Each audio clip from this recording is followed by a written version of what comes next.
Ensuite, mais parlons d'une des équipes les plus difficiles à cerner cette saison, à savoir les Bucks de Milwaukee.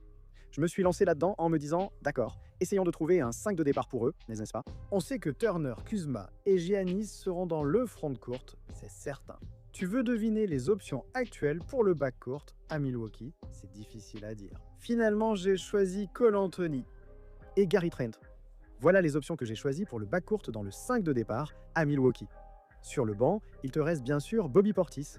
Kevin Porter Jr. a été plutôt bon pour eux l'année dernière. Andre Jackson, Gary Harris et Jay Green. J'ai longtemps hésité.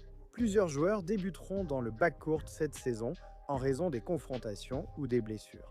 J'ai pensé à Kuzma et Giannis comme porteurs de balles, puis à titulariser AJ Green et Gary Trent pour mettre beaucoup d'adresses extérieures sur le parquet.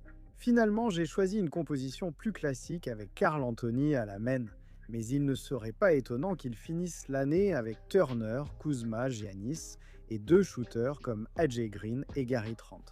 Je crois toujours que Milwaukee sera bon, surtout grâce à Giannis et à l'apport défensif attendu de Miles Turner. On croise les doigts, il n'a pas été aussi bon ces dernières années, mais il devrait quand même représenter une amélioration globale en termes de mobilité par rapport à quelqu'un comme Brook Lopez.